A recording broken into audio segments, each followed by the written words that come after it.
Hello, I am Nathan Mueller, and this is The Other Side, the show where we talk to a beat writer on the other side of Western Kentucky's football matchups. Today I'm here with Kyle Rowland from the Toledo Blade. How you doing today, Kyle? I'm doing good. Thanks for having me. Yeah, of course. So, obviously, Toledo coming off of a very interesting game against Kentucky. What's the outlook looking like on your side?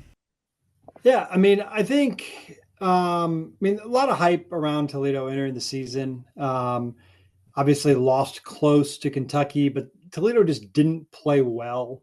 So I think there's a decent amount of disappointment certainly last Saturday and early this week. I think by the time Saturday night gets here against Western Kentucky, the team will be locked in, the fans will be excited, all that kind of stuff. But I definitely think a little bit of a lingering effect, just not really playing well and still having a chance to win, kind of makes it a little more disappointing than usual against Kentucky. Yeah, of course. I was looking at the game. I actually watched that game.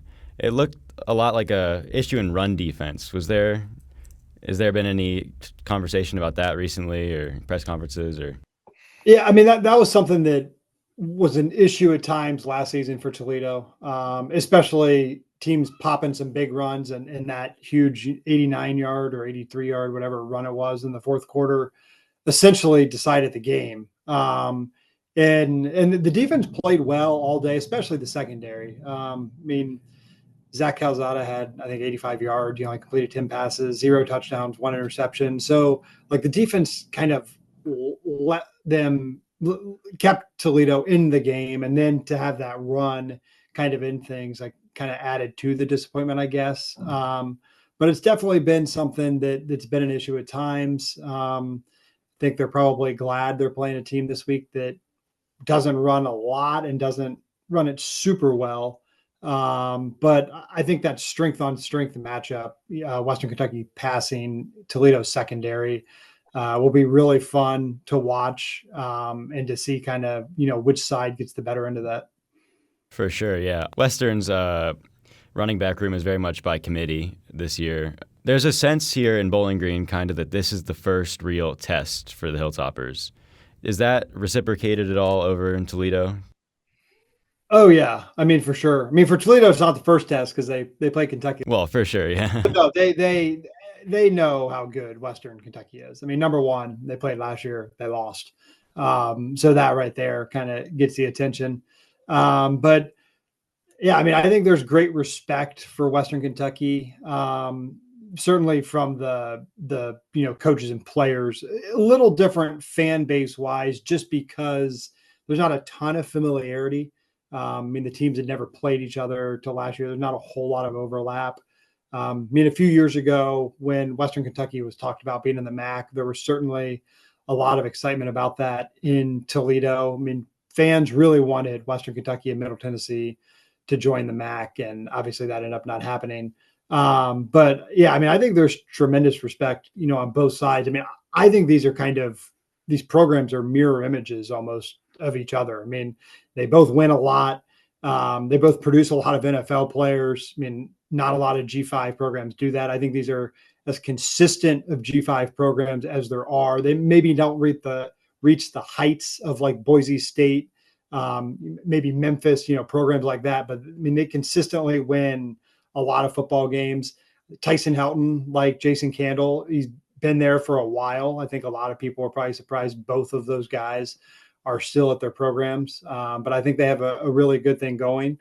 But yeah, I'm excited. I've been excited for this series, kind of since it was announced. I wish Western Kentucky and Toledo played more frequently, quite frankly. They're not far away. So it would be nice to see them play in basketball as well. Yeah, for sure.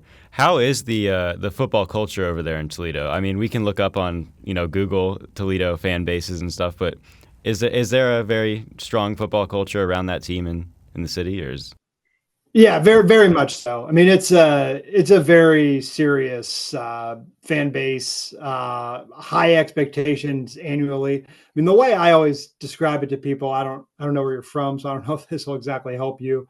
I went to Ohio State, covered Ohio State for many years. Have covered Toledo now for, I think this is my fifth season.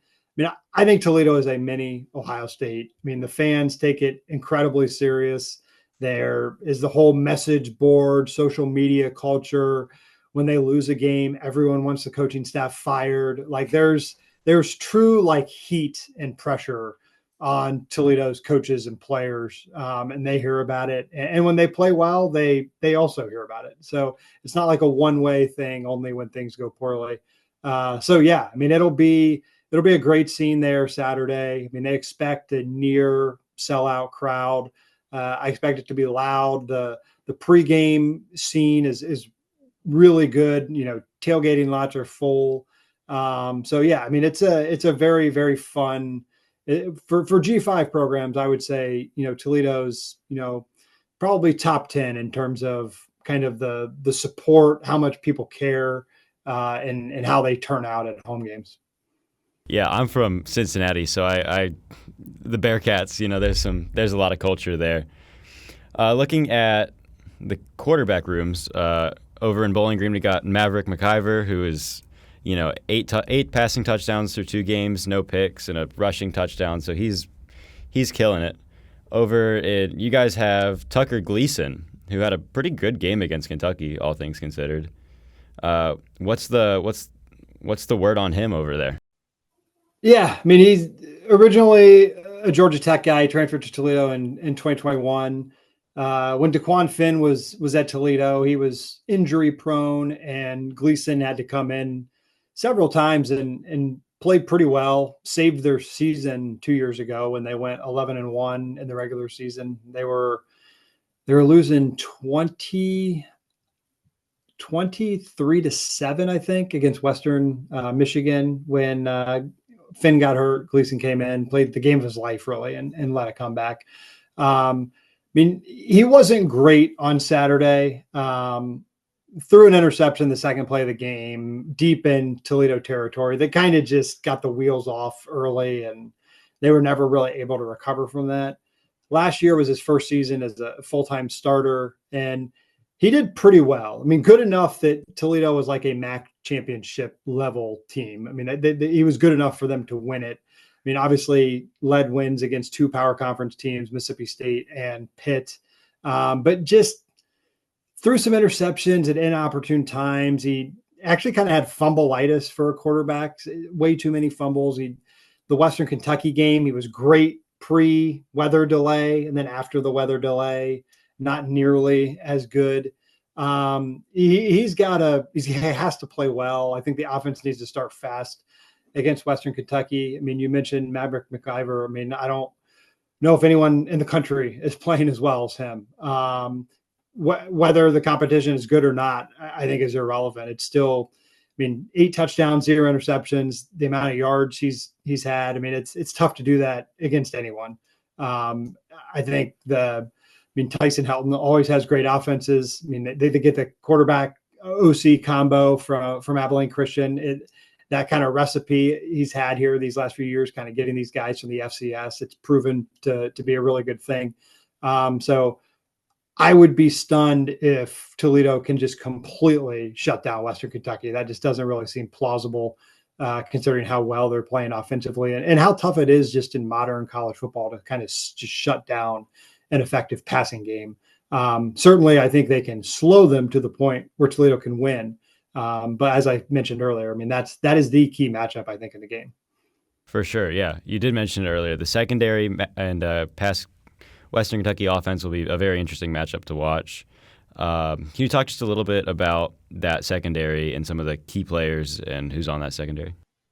Yeah, I mean, 2 guys who more than likely will be drafted next year. Emmanuel McNeil-Warren, he's a safety, really tall safety. He was the East-West Shrine Bowl actually named him National Defensive Player of the Week last week. He had 11 tackles, forced fumble recovery. I mean, he just kind of wreaks havoc. He's been great since the moment he stepped on campus. He can, you know, play in coverage. He can stop the run. I mean, just kind of do it all your safety. Avery Smith, cornerback, was second in the nation last year in pass breakups. Another really, really good guy in that end.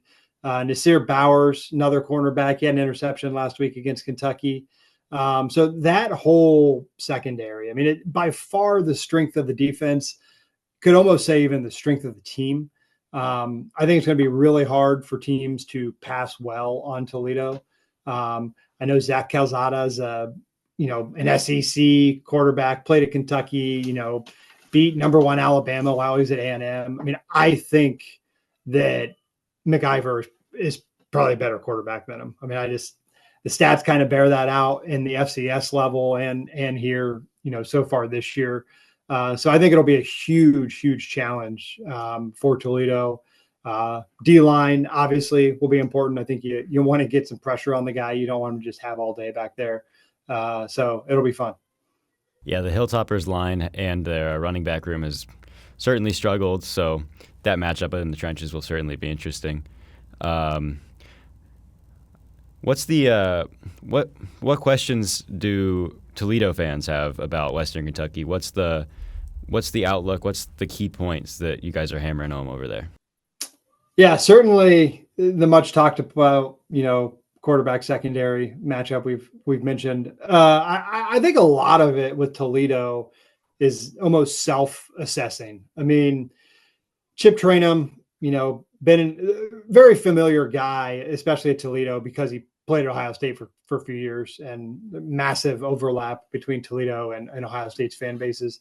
Heard so much about him this summer, and he really played well in the spring, and he was solid in the opener and proved that he can catch the ball pretty effectively out of the background, but he just wasn't maybe what they expected. Part of that may have been, limitations on Toledo's offensive line. So I think there's just kind of a mystery around him. Like, what exactly are we still going to get?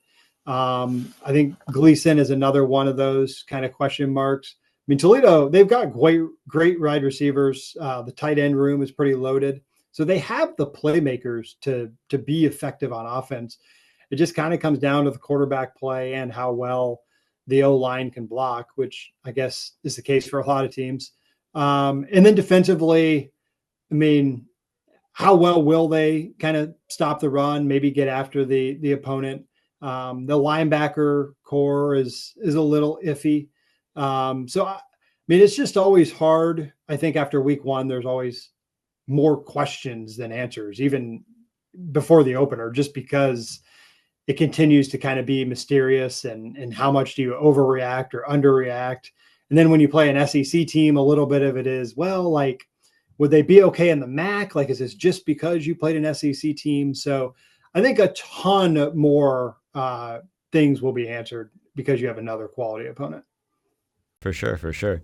And did you have any points that you wanted to talk about or that you would Not bring really. up? I mean, I think I hammered it home. I mean, I just think that this is a incredibly underrated game.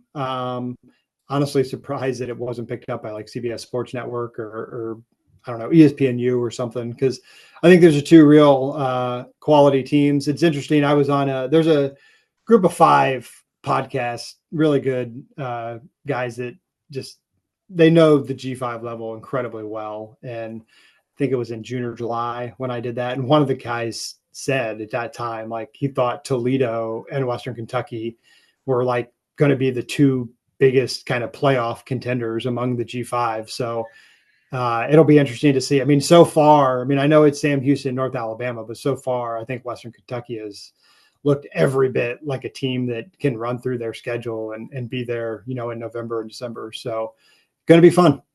Yeah. Thank you so much for coming on. Super excited for the game. Just thank you so much, man. Yeah, no, absolutely.